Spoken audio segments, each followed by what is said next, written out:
I'm Alex Jones. I'm from Austin, Texas. I'm a radio talk show host and documentary filmmaker. And for 12 years, I've been exposing government-sponsored terrorism. I've been somewhat of a history buff. I found it to be much more entertaining to read real history books rather than reading fiction. And governments were always staging fake terror attacks, crises, burning down their own cities, blaming it on foreign enemies, going back thousands and thousands of years ago. And I was aware of the fact that there were declassified examples, even when I was in college, of U.S. government-sponsored terror. And then in the late 90s, I'd already started my radio show and was reaching a lot of people, and I saw the government saying, big terror is coming, we're going to take your rights. And there had never really been any real terrorism in the U.S., and other than the first World Trade Center attack in Oklahoma City. And I knew that both of those events were U.S. government operations. Those are public, on the record, you can prove it. I mean, the first World Trade Center attack in '93 was even on the news. The FBI cooked the bomb, trained the driver, and their own informant went public to protect himself. And they just admitted it in the New York Times, CBS News, ABC News, once or twice, and they just moved on. And so I saw the government preparing the public, saying terror attacks are coming. Give up your rights when it happens. Globalism will save you.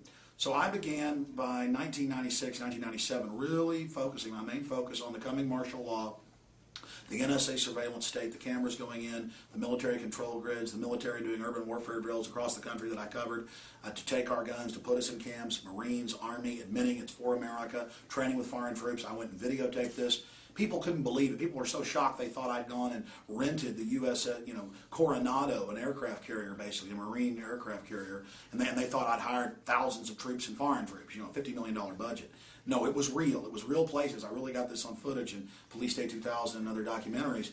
And so I was just warning people, terror is coming, terror is coming, terror is coming. I was watching the propaganda. And right before 9/11, I saw the politicians, the CFR members, Gary Hart and others, get up on television and say, big buildings are going to be coming down soon, probably New York. They love to brag and say how smart they were later.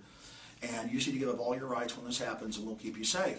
And I saw a big flurry of this about 3 months before 9/11, so I went public on July 25th, 2001, on my local cable show and on my syndicated radio broadcast, and I said, call the White House. I've only done this once, never done it since. I said, call the White House, tell them don't carry out the terror attacks. I said, they'll probably attack the World Trade Center because they tried to blow it up once. It seems to be their main focus. The building has problems. They want to get rid of it for multiple reasons. It's really in the nation's economic capital, the world's economic capital. And I said, their asset, Osama bin Laden, who I knew they'd already used to attack the Serbs, then when they fought back, we got to go in against the Serbs.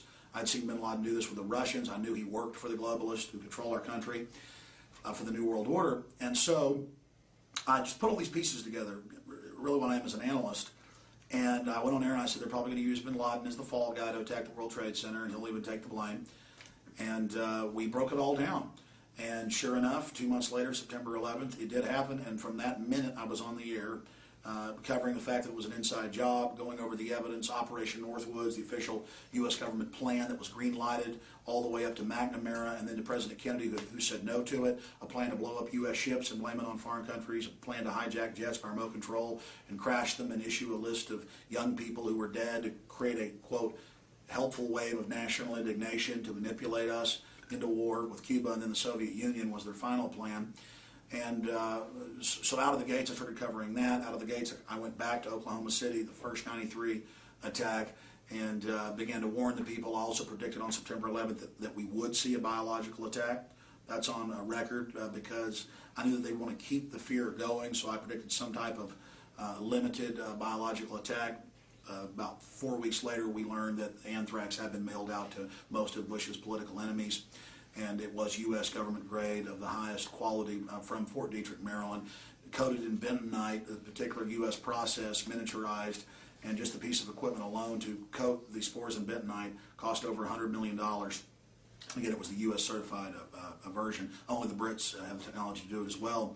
And then, of course, Bush and most of his cabinet admitted that they were on Cipro starting September 10th, a month before it even showed up in American media in Boca Raton. The photo editor who attacked Bush's daughters was melded and was the first to die. And so this is the basics of what's happened.